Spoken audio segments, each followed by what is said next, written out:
പലയിടത്തായി കുറച്ച് ദിവസങ്ങളായി വാർത്ത വരുന്ന ഒരുപാട് റോഡ് അപകടങ്ങളുണ്ട്. റോഡ് അപകടത്തിൽ ഏറ്റവും കൂടുതൽ ജീവൻ പൊലിഞ്ഞു പോകുന്നത് യുവതലമുറയുടേതാണ്. അത്രമാത്രം കഷ്ടത്തിലൂടെ പോകുന്ന കുടുംബത്തിൻ്റെയും അതുപോലെ സന്തോഷത്തോടെ ജീവിച്ചു പോകുന്ന കുട്ടികളുടെയും ഒക്കെ മരണവാർത്ത കേൾക്കുമ്പോൾ അത്രമേൽ സങ്കടമാണ് എല്ലാവർക്കും തോന്നുന്നത്. അതാണ് അപകട വാർത്ത ഏറ്റവും കൂടുതൽ ആളുകളെ വിഷമിപ്പിക്കുന്നു എന്ന് പറയാനുള്ള ഒരു യഥാർത്ഥ കാരണം എന്ന് തന്നെ പറയാം. ഇപ്പോൾ അത്തരത്തിലൊരു വാർത്തയാണ് കേൾക്കുന്നത്. കുറ്റിപ്പുറം തൃശൂർ സംസ്ഥാന പാതയിൽ ചങ്ങരംകുളം സ്വകാര്യ ആശുപത്രിക്ക് സമീപം കാറും ബൈക്കും കൂട്ടിയിടിച്ചുണ്ടായ അപകടത്തിൽ ഒരു യുവാവിന് ദാരുണ അന്ത്യം. വയനാട് സ്വദേശിയായിട്ടുള്ള നരോത്ര സന്തോഷിന്റെ മകൻ സെൽബിനാണ് മരിച്ചത്. 24 വയസ്സായിരുന്നു സെൽബിന്റെ പ്രായം. കൂടെ ഉണ്ടായിരുന്ന സുഹൃത്ത് പടിഞ്ഞാറേത്തറയിൽ അമലിന് ഗുരുതരമായി പരിക്കേറ്റിട്ടുണ്ട്. അമലിന്റെ പ്രായം 29. പുലർച്ചെ 12 മണിക്കായിരുന്നു ഈ അപകടം. ഇവർ സഞ്ചരിച്ച ബൈക്ക് എതിരെ വന്ന കാറിൽ ഇടിക്കുകയായിരുന്നു. ഇടിയുടെ ആഘാതത്തിൽ തെറിച്ചു വീണ ഇരുവരെയും നാട്ടുകാർ ചേർന്ന് സമീപത്തെ സ്വകാര്യ ആശുപത്രിയിൽ എത്തിച്ചെങ്കിലും സെൽബിന്റെ ജീവൻ രക്ഷിക്കാനായില്ല. ഗുരുതരമായി പരിക്കേറ്റ അമലിനെ പിന്നീട് കോഴിക്കോട് മെഡിക്കൽ കോളേജിലേക്ക് മാറ്റി.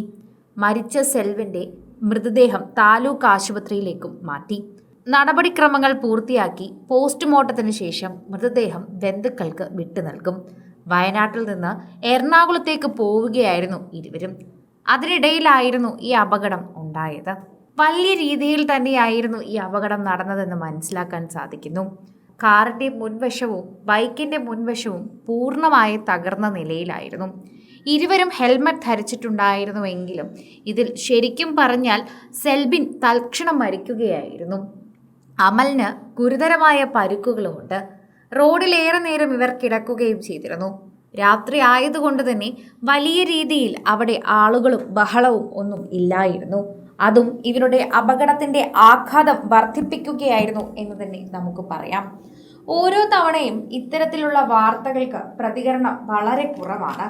കാരണം എല്ലാവർക്കും അത് കേൾക്കുമ്പോൾ ഒരു ഞെട്ടലാണ് ആദ്യം തോന്നുന്നത്. പ്രേക്ഷകരെല്ലാവരും ഈ ഒരു വാർത്തയെപ്പറ്റി ചോദിക്കുകയും സംസാരിക്കുകയും ഒക്കെ ചെയ്യുന്നുണ്ട്. വളരെയധികം സങ്കടത്തോടെയും ഞെട്ടലോടെയും കേൾക്കുന്ന ഒരു വാർത്ത തന്നെയാണിത്. നാട്ടിൽ നിന്ന് സന്തോഷത്തോടെ വീട്ടുകാരോടും കൂട്ടുകാരോടും യാത്ര പറഞ്ഞ് എറണാകുളത്തേക്ക് തിരിച്ചവരാണ് ഇരുവരും. പല ആവശ്യങ്ങൾക്കായും പല കാര്യങ്ങൾക്കായും ജീവൻ പൊലിഞ്ഞു പോകുന്ന വിദ്യാർത്ഥികളുടെ അല്ലെങ്കിൽ യുവതലമുറയുടെ വാർത്ത കേൾക്കുമ്പോൾ സങ്കടം തന്നെയാണ്.